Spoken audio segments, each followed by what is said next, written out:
लेकिन उससे पहले आपको कार्यवाही दिखाएंगे संसद की, जहां पर लोकसभा नेता प्रतिपक्ष जो है राहुल गांधी क्या कुछ कह रहे हैं, एक बार वो सुनते हैं। गिरेंगे, right? So the point is, aircraft were lost, as this gentleman Shiv Kumar says. They were lost because of the constraint given by the political leadership to not attack the military and air defense infrastructure of the Pakistan. मतलब आपने शुरू किया और शुरुआत में आपने उनको कह दिया कि भैया हमारे पास ना पॉलिटिकल विल है और ना हम आपके मिलिट्री इंफ्रास्ट्रक्चर पर अटैक करेंगे, और फिर आपने हमारे पायलट से कहा जाके लड़ाई करिए, और नतीजा सारों को मालूम है। आप जवाब नहीं देना चाहते हो, मगर नतीजा सारों को मालूम है। अनिल चौहान जी कहते हैं, what was important was not the jet being down, but why they were being down. मतलब वो कह रहे हैं कि जरूरी सवाल यह है कि जेट गिरे क्यों। वो कह रहे गिरे तो ठीक है, मगर जरूरी सवाल है गिरे क्यों। और फिर उसके बाद कहते हैं what mistakes were made. The good part is we were able to understand the tactical mistake which we made, remedy, rectify and implement after 2 days. And we flew all our jets again, targeting at long range. I want to tell CDS Anil Chauhan ji that you made no tactical mistake. The Indian Air Force made no mistake. The mistake was made by the political leadership that said you cannot attack the military infrastructure.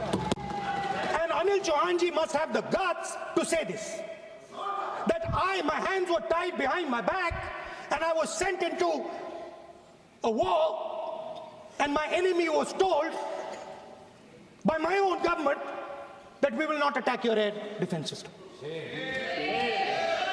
So the Air Force is not to blame at all. In the 21st century, you send aircraft into a zone protected by air defense, they will come down. Now why?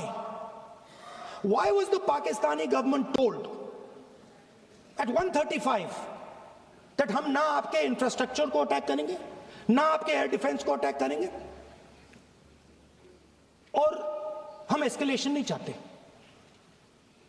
मतलब हमने आपको थप्पड़ मारा है मगर दूसरा थप्पड़ नहीं मारेंगे. That is what it means. When we say we don't want escalation, it means मैंने एक थप्पड़ मारा, दूसरा नहीं मारूंगा, तीसरा नहीं मारूंगा, चौथा नहीं मारूंगा. Why?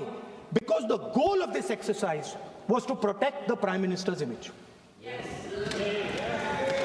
The goal of the exercise, because he has the blood of the people of Pahalgam on his hands, the goal of the exercise was to make sure that he used the Air Force to protect his image. Yes.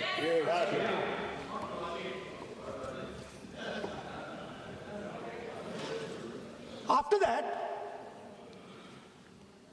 Donald Trump has said 29 times. 29 times he said, 29 बार उन्होंने बोला कि भैया मैंने cease fire करवाया. अच्छा, अगर वो झूठ बोल रहे हैं तो अपने भाषण में यहां प्रधानमंत्री कह दें कि वो झूठ बोल रहे हैं. यहां पे अगर दम है तो यहां पे प्रधानमंत्री बोल दे कि ट्रंप झूठ बोल रहे हैं. If he has the courage of Indira Gandhi, yes, let him say here, yes, let him say here, yes, that Donald Trump, you're a liar, yes, that you did not make us cease fire, and that we did not lose any planes. Let him say it here. Yes. If he has the courage. 50% भी है इंदिरा गांधी का तो यहां बोल दे.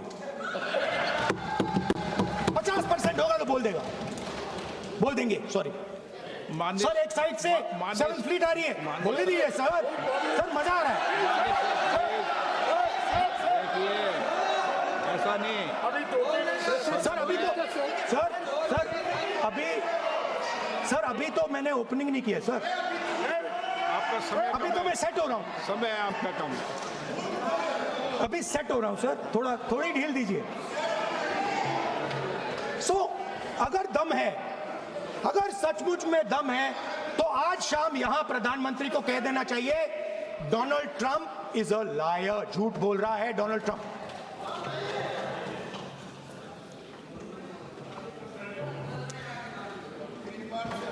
Sir एक नई चीज चली है, एक नया शब्द चला है, न्यू नॉर्मल।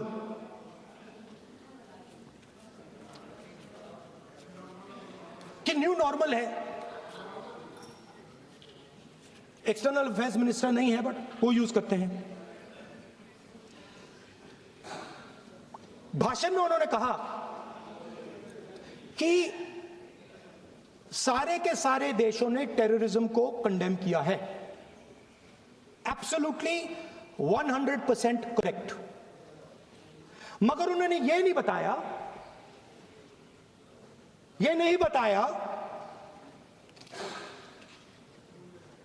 कि पहलगाम के बाद एक भी देश ने पाकिस्तान को नहीं कंडेम किया है। Not a single country has condemned Pakistan. Everybody has condemned terrorism. What does it mean? That the world is equating us with Pakistan. Earlier, when the UPA government was there, it was very clear Pakistan is promoting terrorism. And they used to condemn Pakistan for promoting terrorism. Now, not a single country has prevented condemn. Acha, very interesting, another fact. I mean, sometimes this external affairs minister amazes me. मैं चौंक जाता हूं मैं. He says that now even defense minister, we have deterred Pakistan. Acha, you have deterred Pakistan? Fine. The man behind Pahalgam is a Pakistani general called General Munir, Chief of Army Staff. That man is having lunch with the President of the United States. He is sitting there. Our Prime Minister cannot go there. Mr. Trump is breaking all protocol, and he's inviting the man who has done terrorism in India to have lunch with him. Prime Minister hasn't said anything. Prime Minister has not said, how dare Mr. Trump invite Mr. Munir to his office. माननीय सदस्य इसको माननीय सदस्य Now let me say what Donald Trump has to say. माननीय सदस्य ये Let me say what Donald Trump has to सदस्य say. ये सदन की संपत्ति है, Sorry, इसको sir. मत तोड़ो। Sorry sir, गलती हो गई. Now we have, according to this government, they have deterred Pakistan, and the mastermind of the whole operation is having lunch with the president. Mastermind. After that, the President of the United States says, reason I had him here was I wanted to thank him. I wanted to thank him for what? I wanted to thank him for not going into the war and ending it. Let me repeat it. The reason I had him here for lunch was I wanted to thank him, the man who carried out Pahalgam.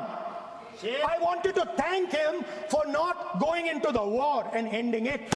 Shame, very shame. Now, currently, General Munir, US General Michael Kurilla, head of their command structure, and generals from 4 Central Asian countries right now are having a conference on how to prevent terrorism. Right now. So while these people are running around telling the world that Pakistan has done terrorism, the United States is having lunch with the man and organizing and trying to figure out how he can help them fight terrorism. I mean, which planet is the foreign minister sitting on? Like, please come down. I don't know where you are. Come down. You have flown off somewhere. Right? The second thing, new normal. New normal is the chief architect of Pahalgam is having lunch with the President of the United States. New normal. Now there's another new normal. There's another new normal. Fantastic idea. I don't know whose it was. At the end of the operation, by the way, the operation is still going on. They have declared victory, but it's still going on. Right? At the end of the exercise, they say, the government of India says, any act of terror is an act of war. Now, do you understand what this statement is saying?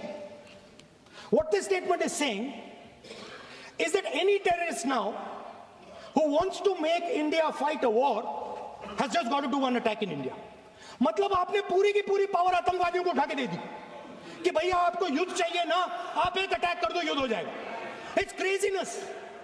You have taken the entire idea of deterrence and turned it upside down. Right? So today, no, 1 second, you're laughing. Tell me something. The next terror attack that happens, what will you do? What will you do? You'll attack Pakistan again? So now, the moment they know that you're going to attack Pakistan, they just have to do a terror attack and they know you're going.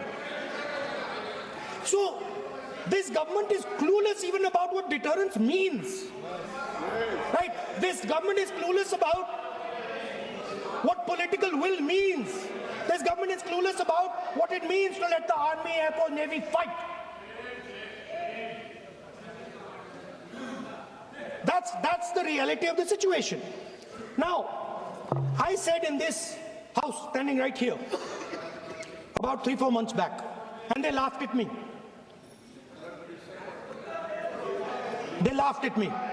I said that please understand that India's biggest foreign policy challenge has been to keep Pakistan and China separate. And I said here that I am sad to say that you have destroyed the single biggest, most important goal of Indian foreign policy. China and Pakistan are fused like this. Okay? Now let me tell you what that means. Well, let me tell you what that means. It means, sir, अगर आप समझना चाहते हैं मैं समझा दूंगा थोड़ी देर बाद. प्लीज समझा दूंगा सर. प्लीज आप समझा दूंगा तो बैठ जाएंगे sir. Don't worry, I'm ready to do it.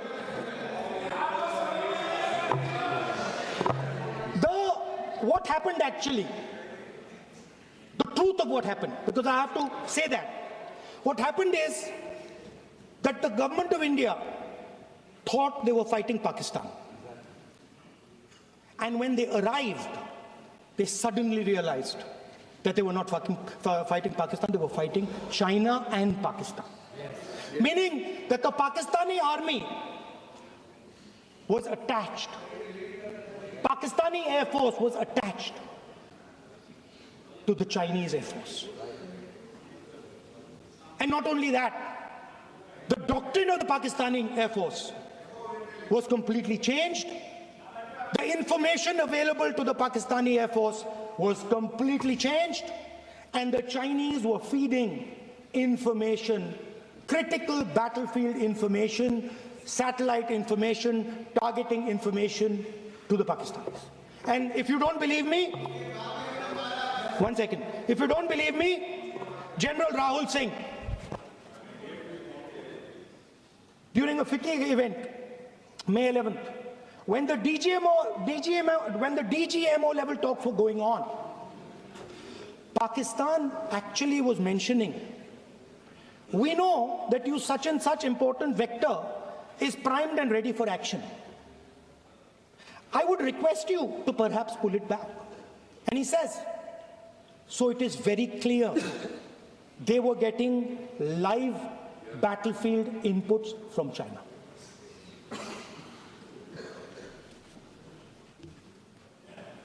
If you had listened to me here, you would not have lost those 5 planes. If you had listened to me and you had said that yes, the Chinese and the Pakistanis are fused,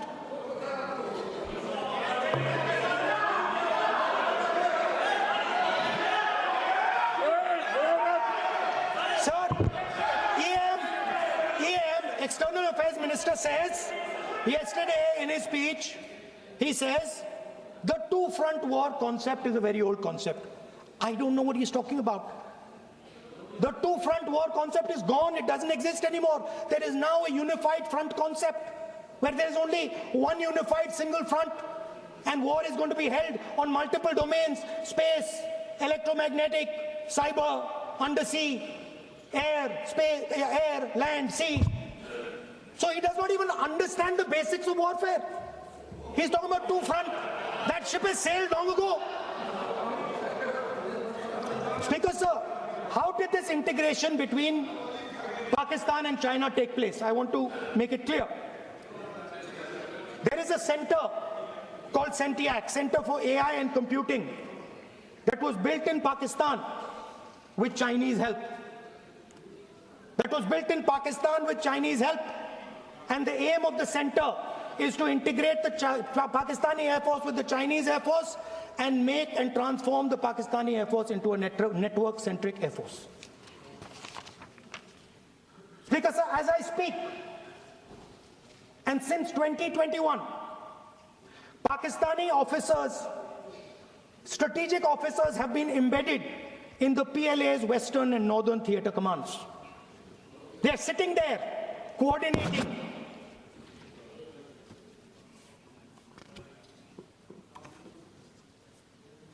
So it is important to understand that you did not have political will, that you did not give freedom of maneuver. But there is another problem. And the problem is that we are now facing not just China, not just Pakistan, but China and Pakistan fused as one militarily. Speaker, sir, it is dangerous in this time for the Prime Minister to use the forces to protect his image. It is dangerous for the country. The forces should only be used. The forces should be used with freedom. If you want them to be used, you want to unleash a tiger, free him. Do not tie his hands behind his back. Do not go to the Pakistanis and say, listen, don't escalate. Then go all the way. Then fight properly and defeat them once and for all. Don't have President Trump tell you that I have stopped the war 29 times. Have the courage to tell him, no, to hell with you. You can't stop any war. We're going to fight.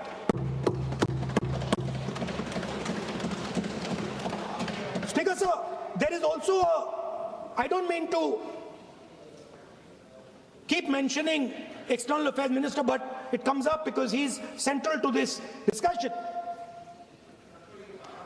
I want to finish by telling you about something he said that shows the complete bankruptcy of the foreign policy of this government. Please remember that not a single neighboring country, not a single country condemned Pakistan. Not one. They condemned terrorism, they didn't condemn Pakistan. This is something that he didn't say. Now listen to what he has to say. And this shows you the mindset of these people. This explains why in his entire discussion yesterday of 1 hour, the defense minister did not say the word China. This explains it. And let me read the quote from the External Affairs Minister. Look, China, are the bigger economy. What am I going to do? As a smaller economy, am I going to pick a fight with the bigger economy? It is not a question of being reactionary. It is a question of common sense. Meaning he is scared. And this is the point. The point is that we are now facing in front of us Chinese and Pakistani fusion. And it is a very dangerous time. As you can see, it is a very dangerous time. And we cannot afford a prime minister who does not have the courage to use the army the way it has to be used. We cannot afford a prime minister who does not have the guts to say from here that Donald Trump is a liar. He didn't stop India from fighting. He's lying about the planes. Okay. We need a prime minister who completely frees the army, frees the air force, frees the navy and says, go, khatam karo kaam ko, like Indira Gandhi did. Thank you, Speaker Sir. I'd like to end by saying this entire discussion is about the people who died in Pahalgam. It is a tragedy, and it was very disturbing to me, again yesterday, where they were talking about everything. They were talking about Pakistan, they were talking about everything, but they did not mention the people who died in Pahalgam. So let me finish. Finishing. Otherwise, you are not allowing, sir, LOP. Only this time, only allowing. Other time, mic is not allowed. Sir, do not allow India to be reduced to a battlefield where large powers are fighting. We have to navigate. We have to protect our interest. Second, to the Prime Minister, the nation is above your image, above your politics, and above your PR.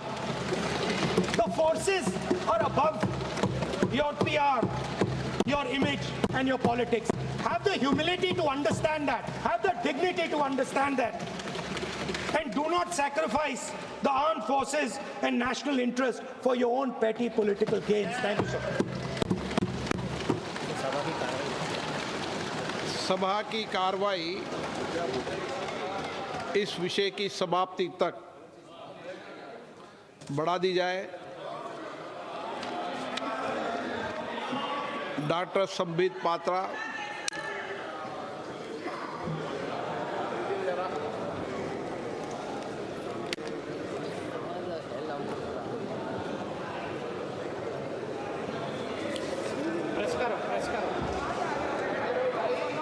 अरे बैठो सुनो। वो भी press करो। हाँ, हो गया।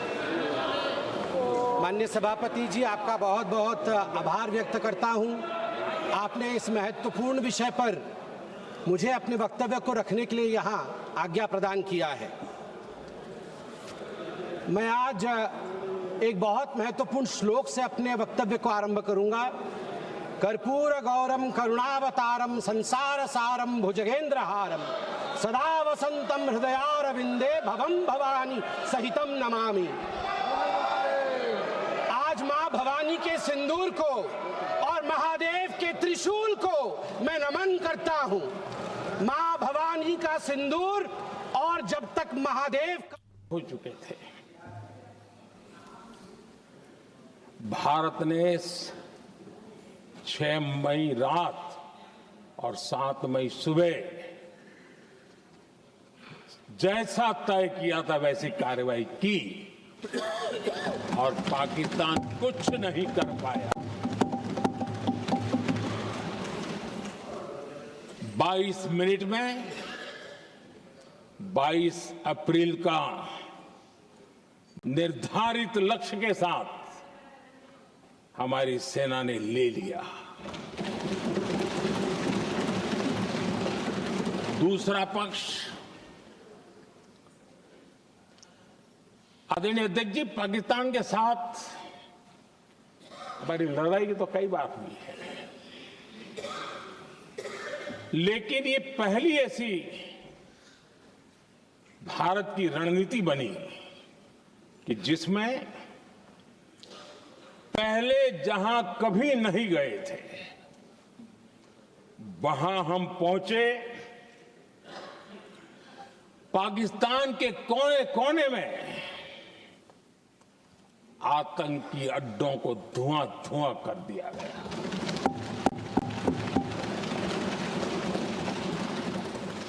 आतंक के गढ़ कोई सोच नहीं सकता कि वहां तक कोई जा सकता है। बहावलपुर और मुड़ के उसको भी जमीन दोस्त कर दिया गया। आदरणीय अध्यक्ष जी, हमारे सेनाओं ने आतंकी अड्डों को तबाह कर दिया। तीसरा पक्ष, पाकिस्तान की न्यूक्लियर धमकी को हमने झूठा साबित कर दिया।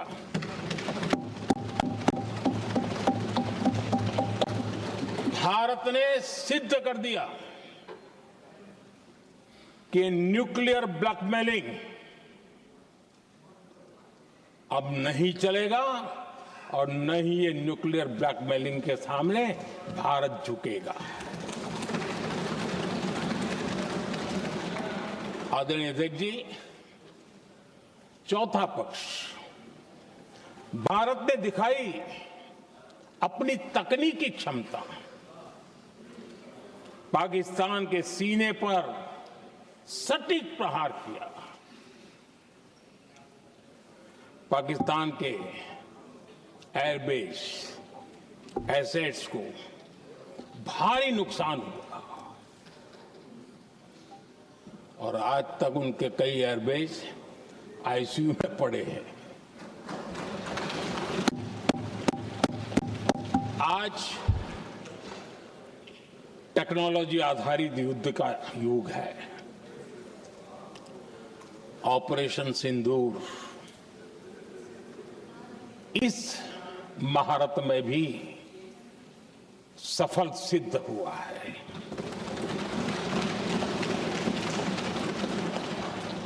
अगर पिछले 10 साल में जो हमने तैयारियां की हैं वो न की होती तो इस तकनीक के युग में हमारा कितना नुकसान हो सकता था, इसका हम अंदाज लगा सकते हैं। पांचवा पक्ष,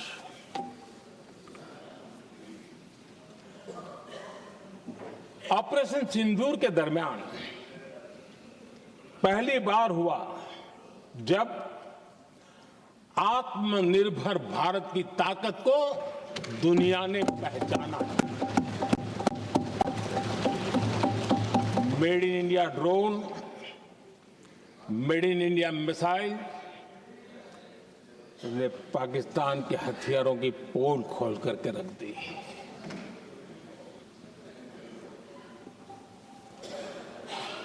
आदरणीय अध्यक्ष जी, और भी एक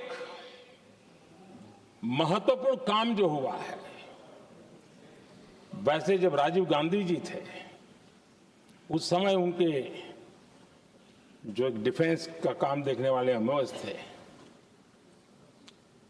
उन्होंने जब मैंने सीडीएस की घोषणा की तो वो बहुत प्रसन्न होकर के मुझे मिलने आए थे और बहुत बहुत प्रसन्न थे वो। इस समय ऑपरेशन में नेवी, आर्मी, एयरफोर्स तीनों सेनाओं का जॉइंट एक्शन, इसके बीच की सिनर्जी, इसने पाकिस्तान के छक्के छुड़ा दिए।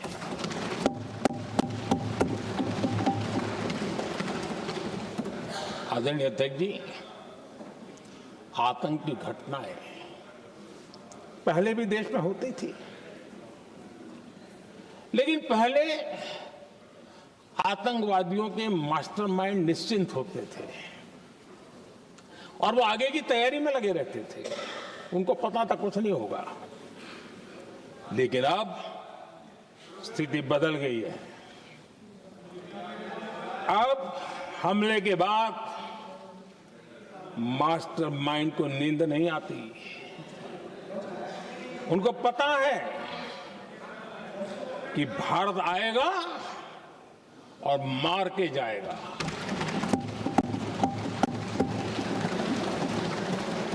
ये न्यू नॉर्मल भारत ने सेट कर दिया है।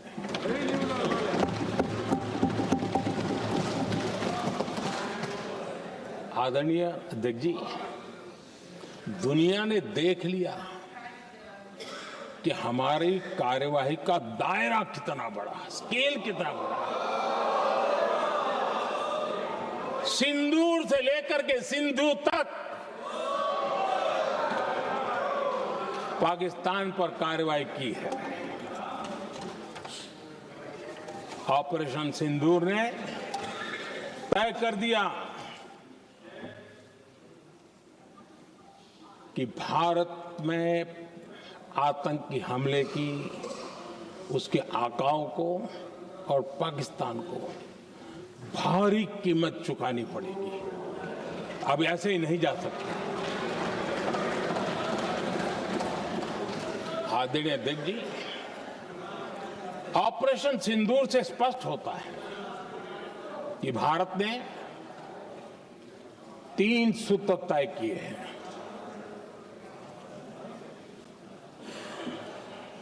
अगर भारत पर आतंकी हमला हुआ तो हम अपने तरीके से, अपनी शर्तों पर, अपने समय पर जवाब दे करके रहेंगे।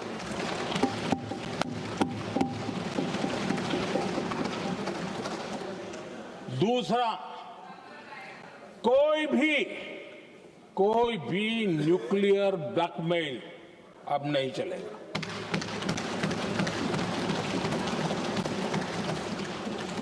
और तीसरा, हम आतंकी सरपरस्त सरकार और आतंक के आकाओं उनको अलग अलग नहीं देखेंगे।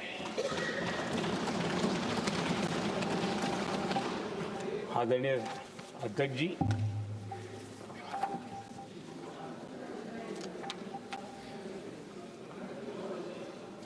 यहां पर विदेश नीति को लेकर के भी काफी बातें कही गई हैं।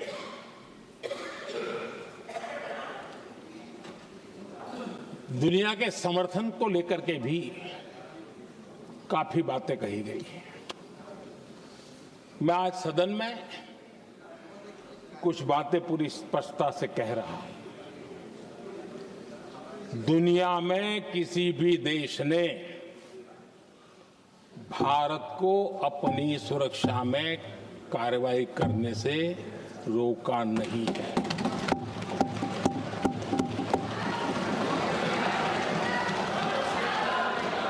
संयुक्त राष्ट्र 193 कंट्रीज,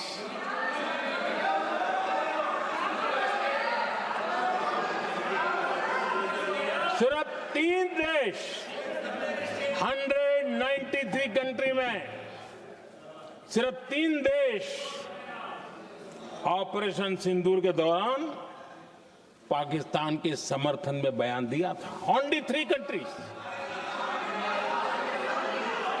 क्वाड हो, ब्रिक्स हो, फ्रांस, रूस, जर्मनी, कोई भी देश का नाम ले लीजिए, तमाम देश दुनिया भर से भारत को समर्थन मिला है।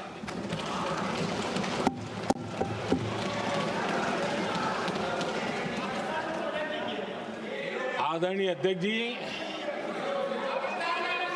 दुनिया का समर्थन तो मिला, दुनिया के देशों का समर्थन मिला, माननीय, लेकिन ये दुर्भाग्य है कि मेरे देश के वीरों के पराक्रम को कांग्रेस का समर्थन नहीं।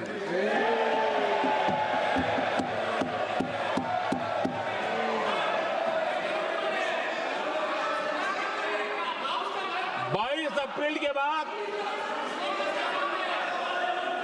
22 अप्रैल के आतंकी हमले के बाद 3-4 दिन में ही ये उछल रहे थे और कहना शुरू कर दिया, कहां गई 56 इंच की छाती, कहां खो गया मोदी, मोदी तो फेल हो गया, क्या मजा ले रहे थे। उनको लगता है वाह बाजी मार ली। उनको पहलगाम के निर्दोष लोगों की हत्या में भी वो अपनी राजनीति तराशते थे।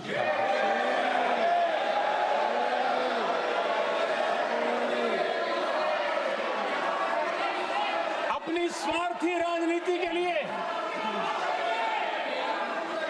मुझ पर निशाना साध रहे थे, लेकिन उनकी ये बयानबाजी, इनका छिछोरापन देश के सुरक्षा बलों का मनोबल गिरा रहा था।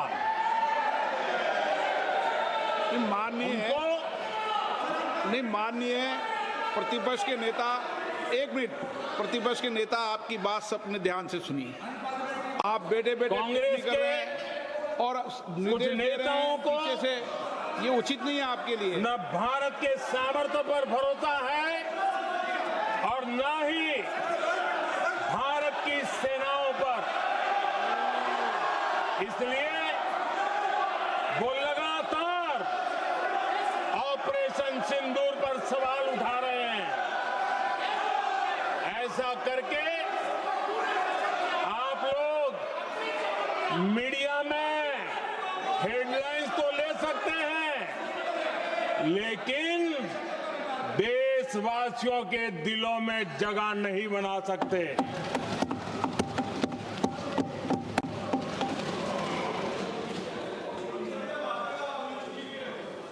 आदरणीय सभापति जी, आदरणीय अध्यक्ष जी, 10 मई को भारत ने ऑपरेशन सिंदूर के तहत हो रहे एक्शन को रोकने की घोषणा की। इसको लेकर यहां भांति भांति की बातें कही गई। ये वही प्रोपेगेंडा है जो सीमा पार से फैलाया गया है। कुछ लोग सेना द्वारा दिए गए तथ्यों की जगह पाकिस्तान के झूठ प्रचार को आगे बढ़ाने में जुटे हुए हैं। जबकि भारत का रुख हमेशा स्पष्ट रहा है। आदरणीय अध्यक्ष जी, कुछ चीजें मैं जरा स्मरण भी कराना चाहता हूं। जब सर्जिकल स्ट्राइक हुआ, उस समय हमने लक्ष्य तय किया था, हमारे जवानों को तैयार करके, कि हम उनके इलाके में जाकर के आतंकियों के जो लॉन्चिंग पैड है उनको नष्ट करेंगे।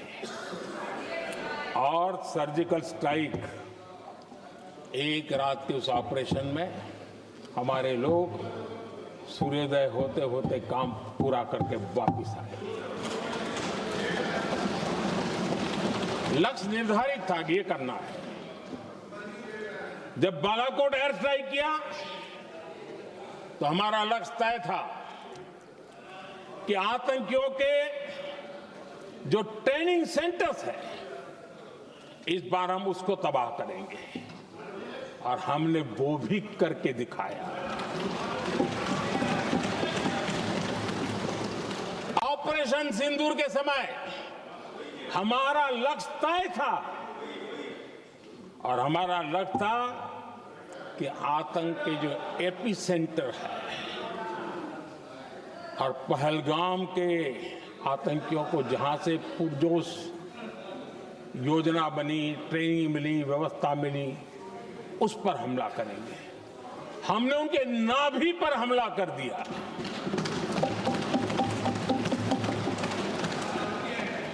जहां पहलगाम के आतंकियों का रिक्रूटमेंट हुआ, ट्रेनिंग होती थी, फंडिंग होता था, उन्हें टेक्निकल सपोर्ट मिलता था, शस्त्र सरंजाम मिलता था, उस जगह को आइडेंटिफाई किया और हमने सटीक तरीके से ऑपरेशन सिंदूर के तहत आतंकियों की नाभि पे प्रहार कर दिया। और आदरणीय अध्यक्ष जी, इस बार भी हमारी सेना ने 100% लक्ष्यों को हासिल करके देश के सामर्थ्य का परिचय दिया।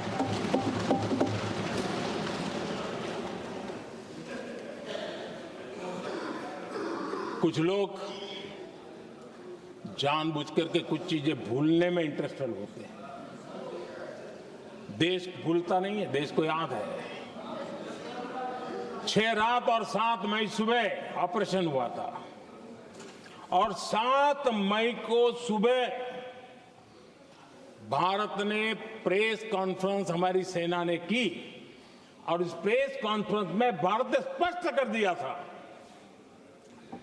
और पहले दिन से क्लियर था कि हमारा लक्ष्य है आतंकियों के आका, आतंकियों की जो व्यवस्थाएं जहां से होती है वो और उनके अड्डे, उनको हम ध्वस्त करना चाहते थे और हमने प्रेस कॉन्फ्रेंस में कह दिया था, हमने हमारा काम कर दिया है, हमने जो तय किया था पूरा कर दिया है। और इसलिए 6-7 मई को ऑपरेशन हमारा संतोषजनक होने के तुरंत बाद कल जो राजनाथ जी ने कहा था, मैं डंके की चोट पर दोबारा दोहराता हूं, भारत की सेना ने पाकिस्तान की सेना को चंद मिनटों में बता दिया कि हमारा ये लक्ष्य था, हमने ये लक्ष्य पूरा कर दिया है, ताकि उनको पता चले और हमें भी पता चले कि उनके दिल दिमाग में क्या चलता है।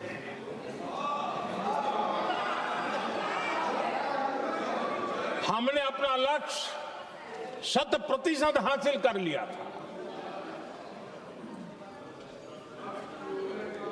और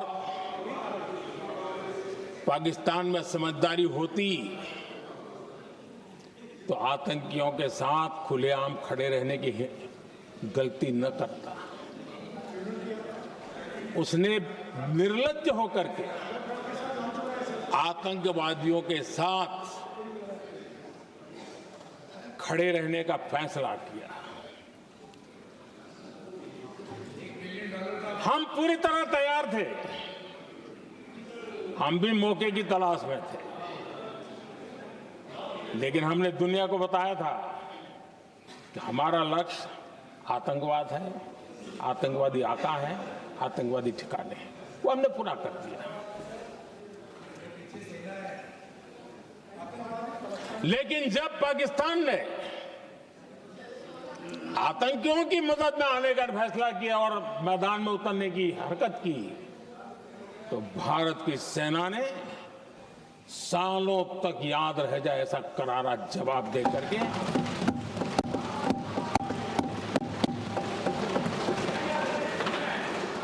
नौ मई की मध्य रात्रि और 10 मई की एक प्रकार से सुबह हमारी मिसाइलें उन्होंने पाकिस्तान के हर कोने में प्रचंड प्रहार किया, जिसकी पाकिस्तान ने कभी कल्पना नहीं की थी और पाकिस्तान को घुटनों पर आने के लिए मजबूर कर दिया।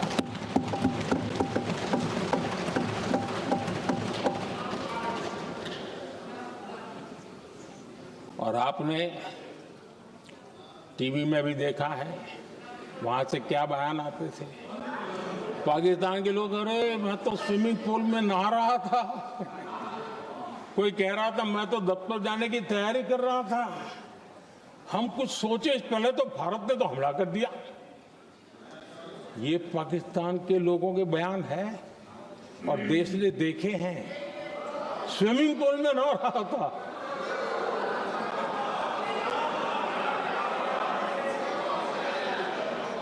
और जब इतना कड़ा प्रहार हुआ,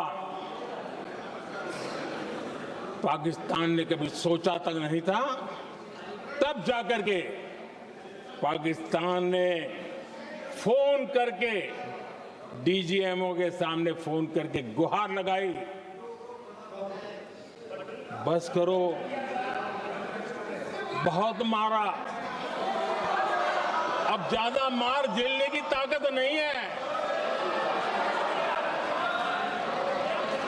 प्लीज हमला रोक दो।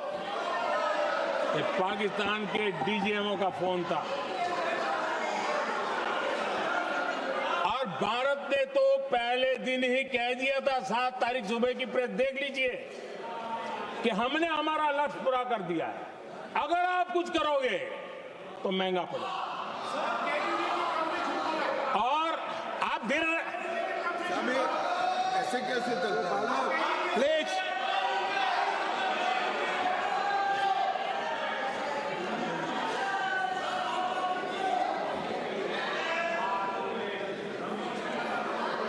मैं आज दोबारा कह रहा हूं, ये भारत की स्पष्ट नीति थी, सुविचारित नीति थी, सेना के साथ मिलकर के तय की हुई नीति थी, और वे ये थी कि हम आतंक, उनके आका, उनके ठिकाने, ये हमारा लक्ष्य है। और हमने कहा, पहले दिन प्रेस कॉन्फ्रेंस में कहा है कि हमारा एक्शन नॉन एक्सीलेटरी है, ये हमने कह करके किया है। और इसके लिए साथियों हमने हमला रोका। अध्यक्ष जी,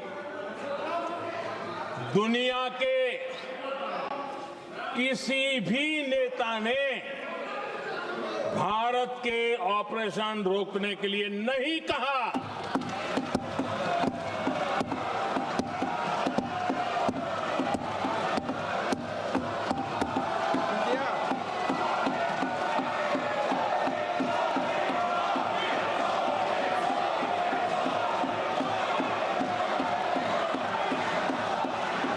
उसी दौरान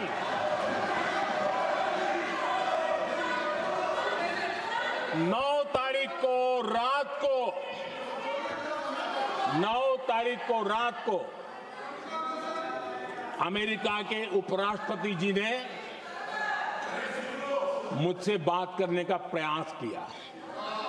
वो घंटे भर कोशिश कर रहे थे, लेकिन मेरी सेना के साथ मीटिंग चल रही थी, तो मैंने उनका फोन उठा नहीं पाया। बाद में मैंने उनको कॉल बैक किया। मैंने कहा कि आपका फोन था, 3-4 बार आपका फोन आ गया, क्या है? तो अमेरिका के उपराष्ट्रपति जी ने मुझे फोन पे बताया कि पाकिस्तान बहुत बड़ा हमला करने वाला है, ये उन्होंने मुझे बताया। मेरा जो जवाब था, जिनको समझ नहीं आता है उनको तो नहीं आएगा,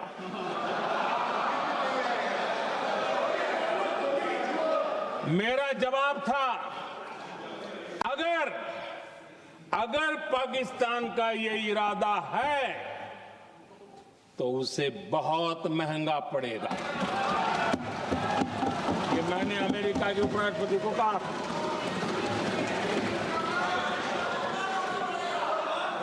अगर पाकिस्तान हमला करेगा तो हम बड़ा हमला कर करके जवाब देंगे, ये मेरा जवाब था।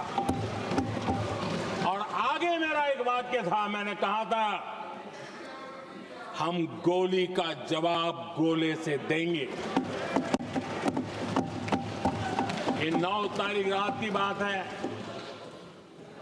और 9 रात में और 10 सुबह हमने पाकिस्तान को, सैन्य शक्ति को तहस नहस कर दिया था। और यही हमारा जवाब था, यही हमारा जज्बा था। और आज पाकिस्तान भी भली भांति जान गया है कि भारत का हर जवाब पहले से ज्यादा तगड़ा होता है।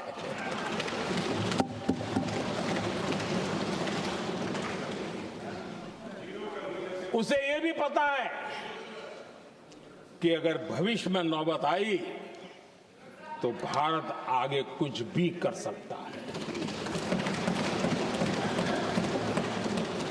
और इसलिए मैं फिर से लोकतंत्र के इस मंदिर में दोहराना चाहता हूं, ऑपरेशन सिंदूर जारी है।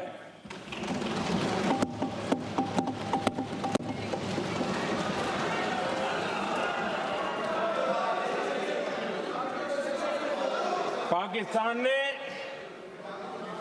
दुस्साहस की अगर कल्पना की तो उसे करारा जवाब दिया जाएगा।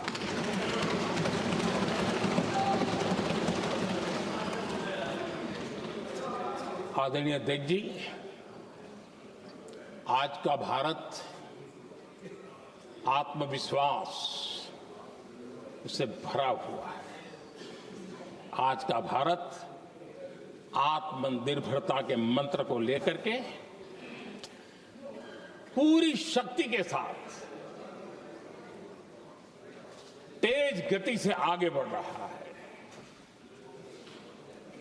देश देख रहा है भारत आत्मनिर्भर बनता जा रहा है।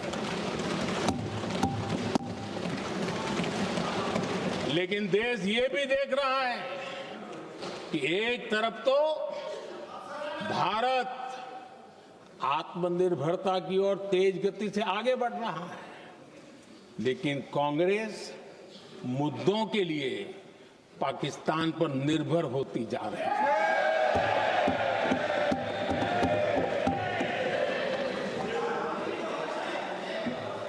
मैं आज पूरा दिन देख रहा था, जो 16 घंटे से जो चर्चा चल रही है, दुर्भाग्य से प्लीज बैठिए, सब जवाब दे दिया आपका, आप सुनते नहीं, सबका जवाब दे दिया, प्लीज। दुर्भाग्य से सुनिए जवाब।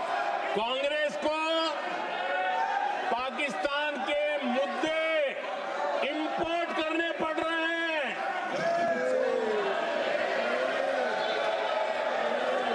आदरणीय अध्यक्ष जी, आज के वॉरफेयर में इंफॉर्मेशन और नैरेटिव्स की प्लीज बैठिए। बहुत बड़ी भूमिका है। नैरेटिव घड़ करके, एआई का भी भरपूर उपयोग करके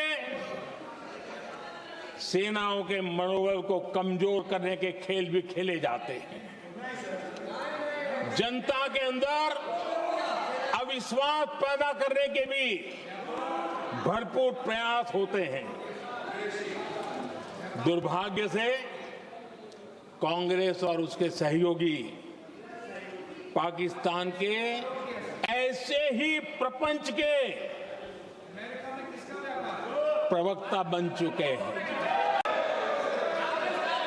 आदरणीय अध्यक्ष जी, देश की सेना ने,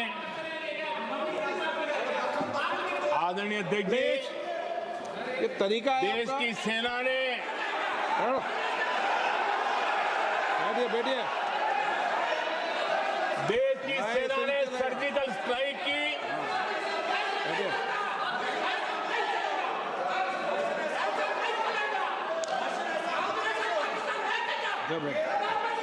बैठिए बैठिए। आदरणीय अध्यक्ष जी, देश की सेना ने सफलतापूर्वक सर्जिकल स्ट्राइक की तो तुरंत कांग्रेस वालों ने सेना से सबूत मांगे थे, लेकिन जब उन्होंने देश का मूड देखा, देश का मिजाज देखा, तो सुर उनके बदलने लगे। और बदल करके क्या कहने लगे? कांग्रेस के लोगों ने कहा ये सर्जिकल स्ट्राइक क्या बड़ी बात है, ये तो हमने भी की थी।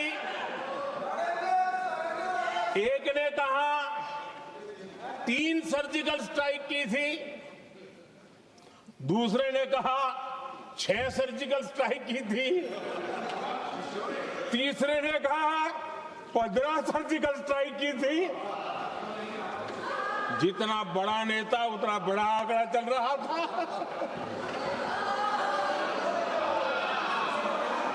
आदरणीय अध्यक्ष जी, इसके बाद बालाकोट में सेना ने एयर स्ट्राइक की। अब एयर स्ट्राइक तो ऐसी थी कि वो कुछ कह नहीं सकते थे, इसलिए ये तो नहीं कहा कि भाई हमने भी की थी। उसमें तो उन्होंने समझदारी दिखाई, लेकिन फोटो मांगने लगे। एयर स्ट्राइक हुई तो फोटो दिखाओ, क्या कहां गिरा, क्या तोड़ा, कितने मरे, बस यही पूछते रहे। पाकिस्तान भी यही पूछता था, ये भी यही पूछते थे। इतना ही नहीं, आदरणीय अध्यक्ष जी, जब पायलट अभिनंदन पकड़े गए तो पाकिस्तान में तो खुशी का माहौल होना स्वाभाविक था कि उनके हाथ में भारतीय सेना का एक पायलट उनके हाथ लगा था। लेकिन यहां पर भी कुछ लोग थे जो कानों कानों में कह रहे थे अब मोदी फंसा, अब अभिनंदन में आए, मोदी ला करके दिखा दे, अब देखते हैं मोदी क्या करता है।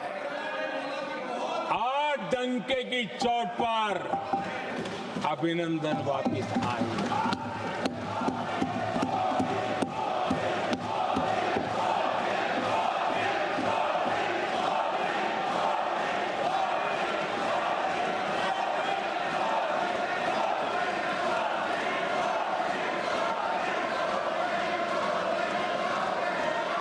अभिनंदन को ले आए तो इनकी बोलती बंद हो गई। इनको लगा यार ये नसीब वाला आदमी है, हमारा हथियार हाथ से निकल गया। आदरणीय अध्यक्ष जी, पहलगाम हमले के बाद हमारा बीएसएफ का एक जवान पाकिस्तान के कब्जे में गया तो फिर इनको लगा वाह बड़ा मुद्दा हाथ में आ गया है, अब मोदी फंस जाएगा। अब तो मोदी की फजीयत जरूर होगी।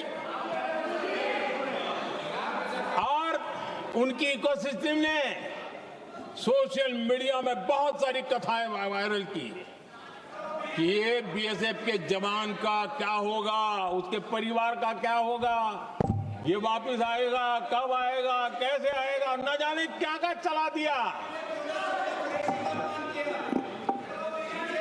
आदरणीय अध्यक्ष जी, बीएसएफ का वो जवान भी आन बान शान के साथ वापस आया।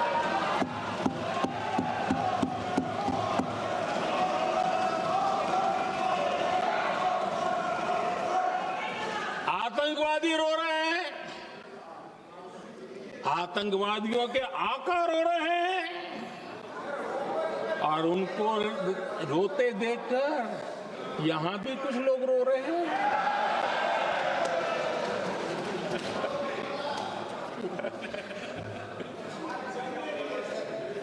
अब देखिए, सर्जिकल स्ट्राइक चल रही थी, उसके बाद उन्होंने एक खेल खेलने की कोशिश की, बात जमी नहीं।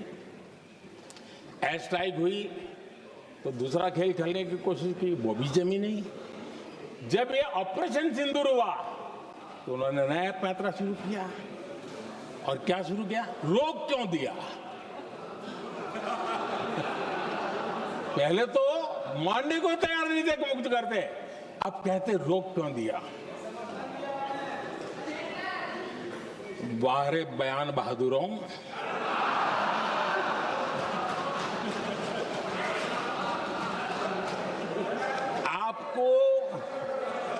विरोध का कोई न कोई बहाना चाहिए, और इसलिए सिर्फ मैं नहीं, पूरा देश आप पर हंस रहा है।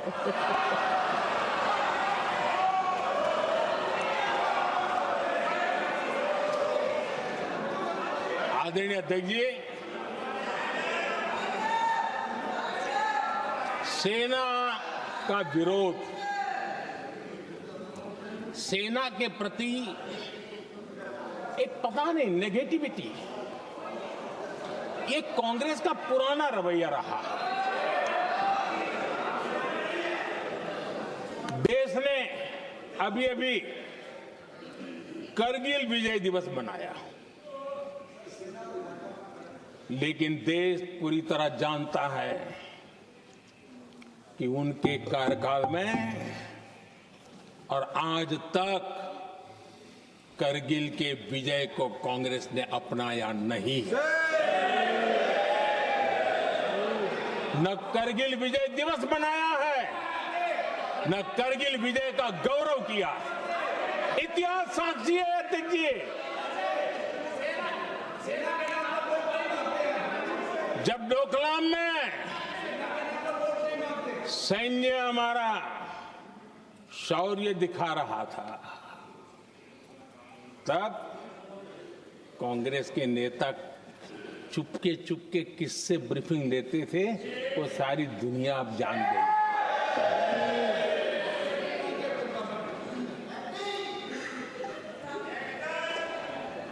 आप निकाल दीजिए पाकिस्तान के सारे बयान, और यहां हमारा विरोध करने वाले लोगों के बयान फुल स्टॉप कॉमा के साथ एक है। क्या कहेंगे इसको? और बुरा लगता है सच बोलते हैं तो। पाकिस्तान के साथ सुर में सुर मिला दिया जाता है। आदरणीय अध्यक्ष जी, देश हैरान है, कांग्रेस ने पाकिस्तान को क्लीन चिट दे दी है।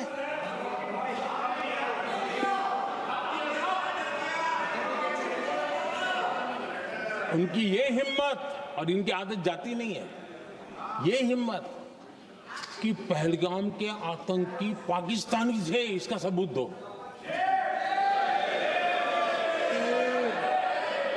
क्या कह रहे हो तुम लोग? तो कौन सा तरीका है? और यही मांग पाकिस्तान कर रहा है जो कांग्रेस कर रही है। और आदरणीय अध्यक्ष जी, आज जब सबूतों की कोई कमी नहीं है, सब कुछ आंखों के सामने दिखता है, तब ये हालत है। अगर ये सबूत ना होते तो क्या करते ये लोग, आप बताइए। आदरणीय अध्यक्ष जी,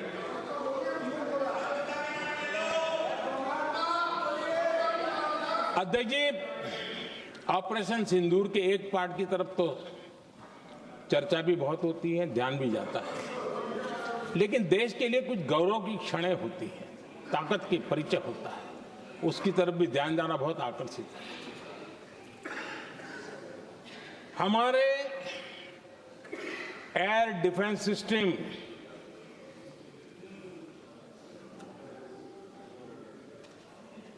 दुनिया में इसकी चर्चा है।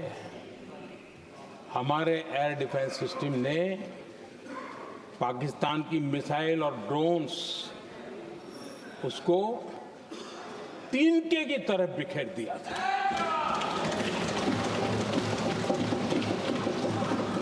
आदरणीय अध्यक्ष जी, मैं एक आंकड़ा आज बताना चाहता हूं, पूरा देश गर्व से भर जाएगा। कुछ लोगों का क्या होगा मैं नहीं जानता, पूरा देश गर्व से भर जाएगा। 9 मई को पाकिस्तान ने करीब 1000 मिसाइलों और आर्म्ड ड्रोन्स के भारत पर बहुत बड़ा हमला करने की कोशिश की। 1000 ये मिसाइलें भारत के किसी भी हिस्से पर गिरती तो वहां भयंकर तबाही मचती है। लेकिन 1000 मिसाइल्स और ड्रोन्स को भारत ने आसमान में ही चूर चूर कर दिया।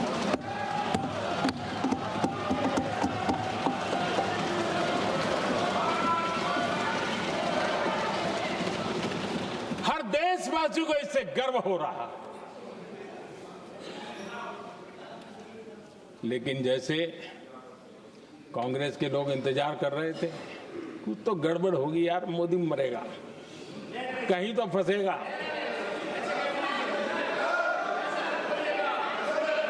पाकिस्तान ने आदमपुर एयरबेस पर हमले का झूठ फैलाया, उस झूठ को बेचने की भरपूर कोशिश की, पूरी ताकत दी लगा दी। मैं अगले ही दिन आदमपुर पहुंचा और खुद जाकर के उनके झूठ को मैंने बेनकाब कर दिया। तब जाकर के उनको अकल ठिकाने लगी कि अब ये झूठ चलने वाला नहीं है। आदरणीय अध्यक्ष जी, जो हमारे छोटे दलों के साथी हैं, जो राजनीति में नए हैं, उनको कभी शासन में रहने का अवसर नहीं मिला, उनसे कुछ बातें निकलती मैं समझ सकता हूं। लेकिन कांग्रेस पार्टी ने इस देश में लंबे समय तक राज किया है, उसको शासन की व्यवस्थाओं का पूरा पता है, उन चीजों से वो निकले हुए लोग हैं, उनके लिए शासन व्यवस्था क्या होती इसकी समझ पूरी है, अनुभव है उनके पास। उसके बाद भी विदेश मंत्रालय तुरंत जवाब दे, उसको स्वीकारना नहीं।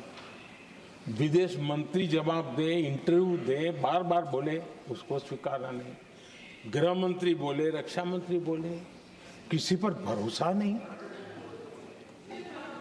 जिसने इतने सालों तक राज किया, उनको देश की व्यवस्थाओं पर अगर भरोसा नहीं है, तब शक उठता है कि क्या हालत हो गई है इनकी। आदरणीय अध्यक्ष जी, अब कांग्रेस का भरोसा पाकिस्तान के रिमोट कंट्रोल से बनता है और बदलता है।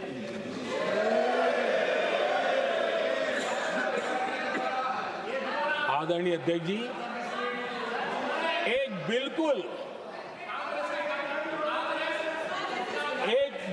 कांग्रेस के नए सदस्य, यानी उनको तो क्षमा करनी चाहिए, नए सदस्य को क्या कहेंगे, लेकिन कांग्रेस के आका जो उनको लिख करके देते हैं और उनसे बुलवाते हैं, खुद में हिम्मत नहीं है, उनसे बुलवाते हैं कि ऑपरेशन सिंदूर ये तो तमाशा था, ये आतंकवादियों ने जिन 26 लोगों को मौत के घाट उतारा था ना, उस भयंकर क्रूर घटना पर ये तेजाब छिड़कने वाला पाप है।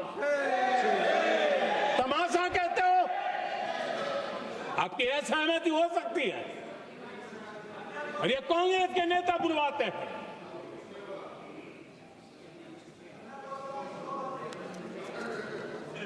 आदरणीय अध्यक्ष जी, पहलगाम के हमलावरों को कल हमारे सुरक्षा बलों ने ऑपरेशन महादेव करके अपने अंजाम तक पहुंचाया।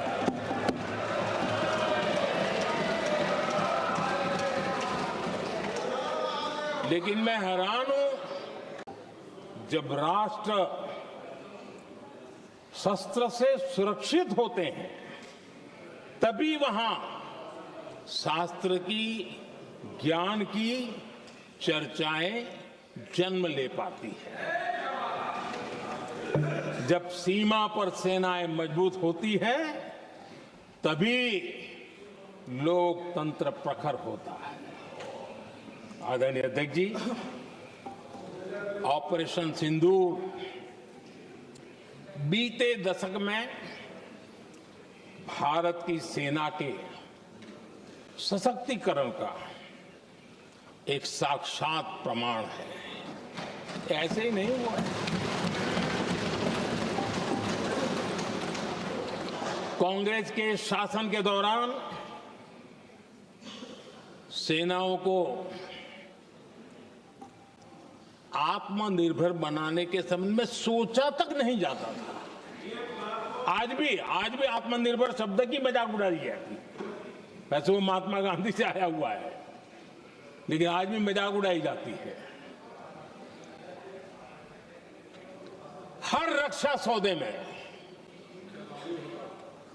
कांग्रेस अपने मौके खोजती रहती थी।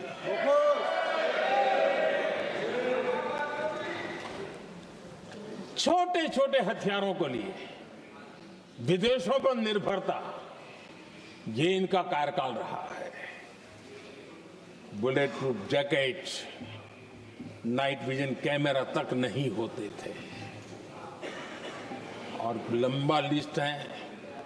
जीप से शुरू होता है, बफो, हेलीकॉप्टर, हर चीज के साथ घोटाला जुड़ा हुआ है। आदरणीय अध्यक्ष जी, हमारी सेनाओं को आधुनिक हथियारों के लिए दशकों तक इंतजार करना पड़ा। आजादी के पहले, और इतिहास गवाह, एक जमाना था जब डिफेंस मैन्युफैक्चरिंग में भारत का आवाज सुनाई देती थी। जिस समय तलवारों से लड़ा जाता था ना, तब भी तलवारें भारत की श्रेष्ठ मानी जाती थी। हम डिफेंस के इक्विपमेंट में आगे थे। लेकिन आजादी के बाद जो एक मजबूत डिफेंस इक्विपमेंट मैन्युफैक्चरिंग का हमारा दायरा था, जो हमारा पूरा इकोसिस्टम था,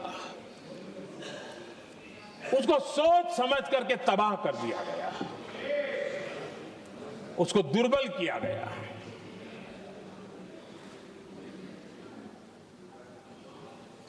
रिसर्च और मैन्युफैक्चरिंग के लिए रास्ते बंद कर दिए गए।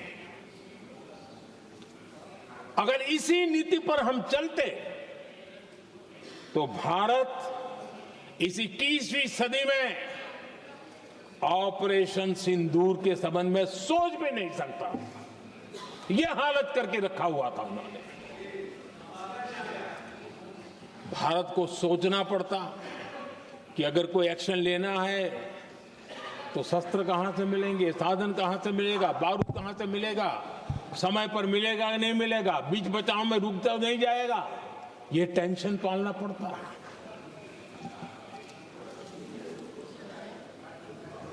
आदरणीय अध्यक्ष जी, बीते एक दशक में मेक इन इंडिया हथियार सेना को मिले, उन्होंने इस ऑपरेशन में बहुत निर्णायक भूमिका निभाई।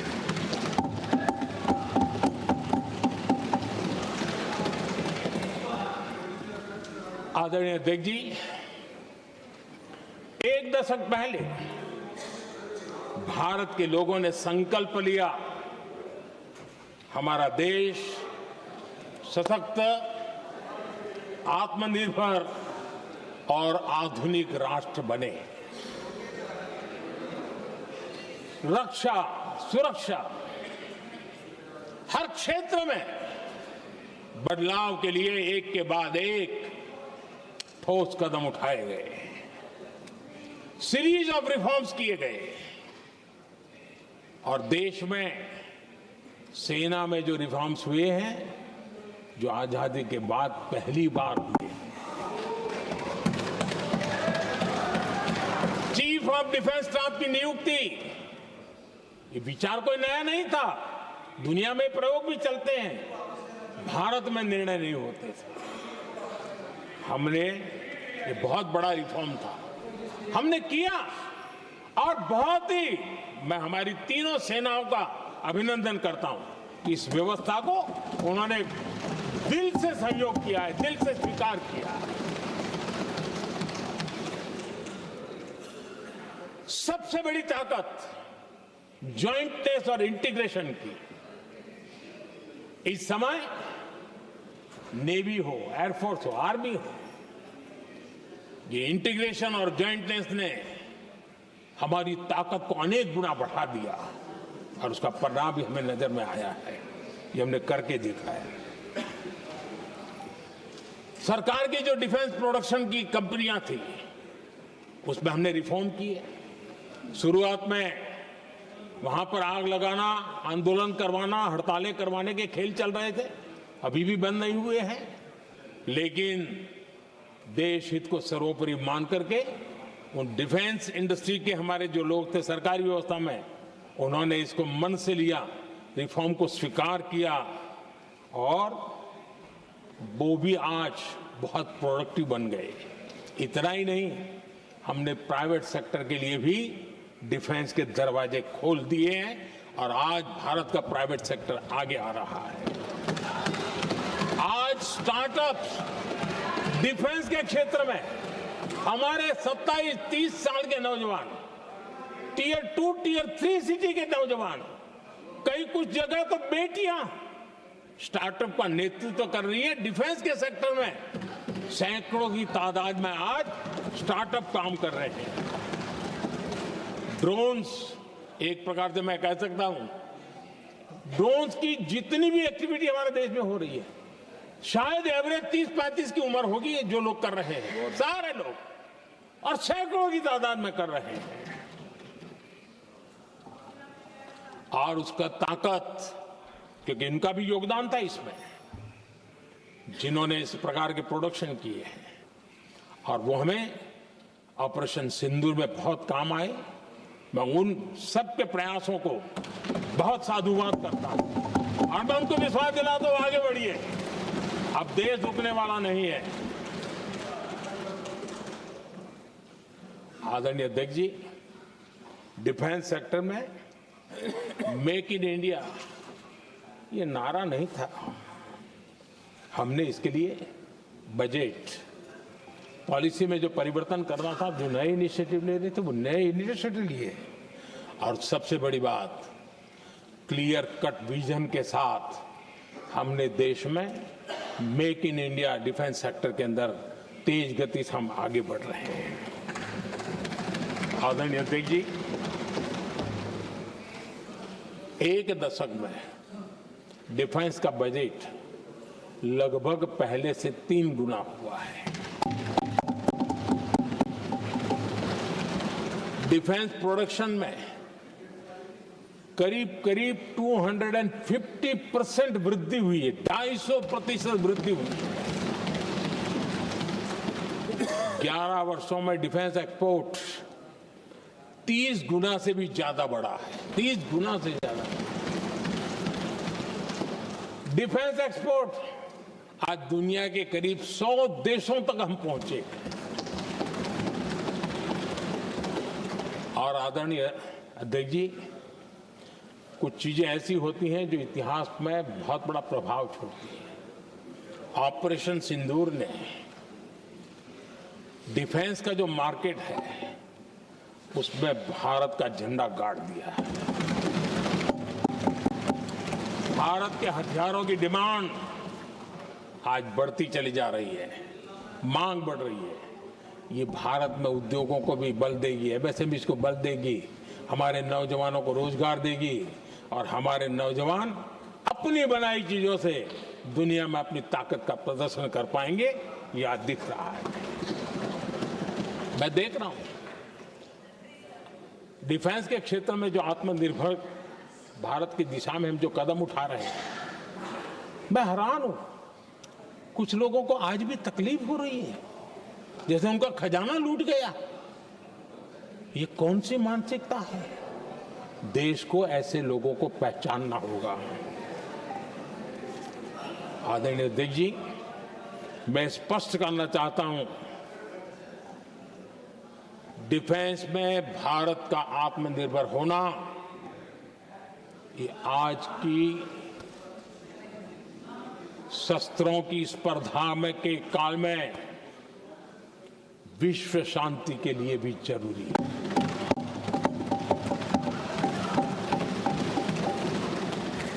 मैं पहले भी कह चुका हूं, भारत युद्ध का नहीं, बुद्ध का देश है।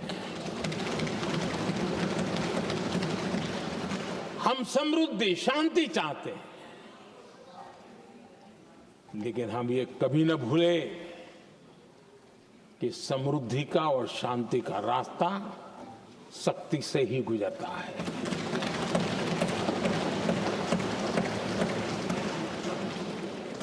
आदरणीय अध्यक्ष जी, हमारा भारत जी, कांग्रेस के पास नेशनल सिक्योरिटी का विजन पहले था और आज तो सवाल ही नहीं उठता है।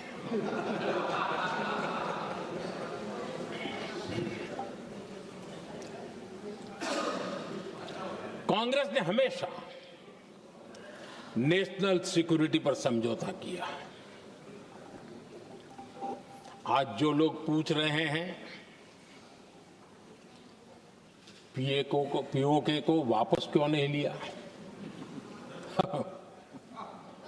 वैसे ये सवाल मुझे ही पूछ सकते हैं और किसको पूछ सकते हैं।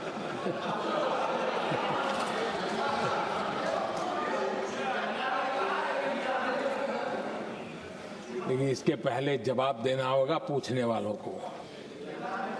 किसकी सरकार ने पीओके पर पाकिस्तान को कब्जा करने का अवसर दिया था? जवाब साफ है, जवाब साफ है। जब भी मैं नेहरू जी की चर्चा करता हूं तो कांग्रेस और उसका पूरा इकोसिस्टम बिलबिला जाता है, पता नहीं क्या है। आदरणीय अध्यक्ष जी, हम एक शेर सुना करते थे, मुझे ज्यादा इसका ज्ञान तो नहीं है लेकिन सुनते थे। लम्हों ने खता की और सदियों ने सजा पाई। आजादी के बाद से ही जो फैसले लिए गए उनकी सजा आज तक देश भुगत रहा है।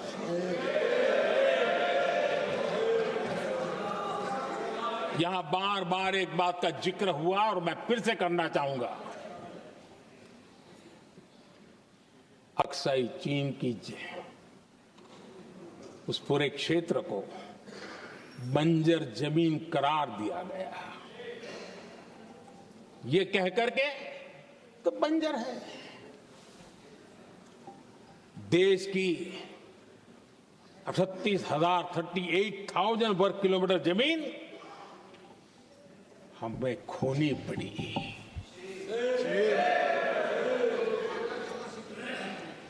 आदरणीय अध्यक्ष जी, मैं जानता हूं मेरी कुछ बातें चुभने वाली है। 1962 और 1963 के बीच कांग्रेस के नेता जम्मू कश्मीर के पूंछ, उरी, नीलम वैली और किशनगंगा को छोड़ देने का प्रस्ताव रख रहे थे। भारत की भूमि, आदरणीय अध्यक्ष जी, और वो भी लाइन ऑफ पीस के नाम पर किया जा रहा था। 1966 रण ऑफ कच्छ पर इन्हीं लोगों ने मध्यस्थता स्वीकार की। ये था उनका राष्ट्रीय सुरक्षा का विजन। एक बार फिर उन्होंने भारत का करीब 800 वर्ग किलोमीटर क्षेत्र पाकिस्तान को सौंप दिया, जिसमें छड़बेट भी शामिल है, कि कहीं उसको छड़ा बेट भी कहते हैं। 1965 की जंग में हाजीपीर पास को हमारी सेना ने वापस जीत लिया था। लेकिन कांग्रेस ने उसे फिर लौटा दिया। 1971 पाकिस्तान के 93,000 फौजी हमारे पास बंदी थे। पाकिस्तान का हजारों वर्ग किलोमीटर एरिया हमारी सेना ने कब्जा किया था। हम बहुत कुछ कर सकते थे, विजय की स्थिति में थे। उस दौरान अगर थोड़ी सा विजन होता, थोड़ी सी समझ होती, तो पीओके वापस लेने का निर्णय हो सकता। वो मौका था, वो मौका भी छोड़ दिया गया। अरे इतना ही नहीं, इतना सारा जब सामने टेबल पर था, अरे कम से कम करतारपुर साहब को तो ले सकते थे, वो ही नहीं कर पाया। 1974 श्रीलंका को कच्चथीवू द्वीप को गिफ्ट कर दिया गया। आज तक हमारे मछुआरे भाई बहनों को इससे परेशानी होती है, उनकी जान पर आफत आती है। क्या गुनाह था तमिलनाडु के मेरे फिशरमैन भाई बहनों का कि आपने उनका हक छीन लिया और दूसरों को गिफ्ट कर दिया? कांग्रेस का दशकों से इरादा लेकर चल रही थी कि सियाचिन से सेना हटा दी जाए। आदरणीय अध्यक्ष जी, 2014 में देश ने इनको मौका नहीं दिया, वरना आज सियाचिन भी हमारे पास नहीं होता।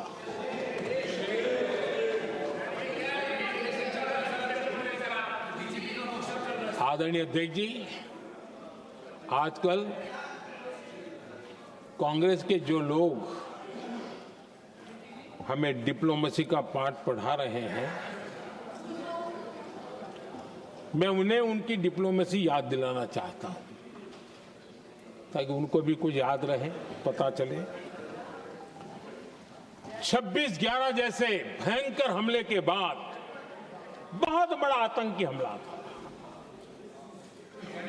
कांग्रेस का पाकिस्तान से प्रेम नहीं रुका। इतनी बड़ी घटना 26/11 की हुई थी। विदेशी दबाव में हमले के कुछ हफ्तों के भीतर ही कांग्रेस सरकार ने पाकिस्तान से बातचीत शुरू कर दी। आदरणीय अध्यक्ष जी, कांग्रेस सरकार ने 26/11 की इतनी बड़ी घटना के बाद भी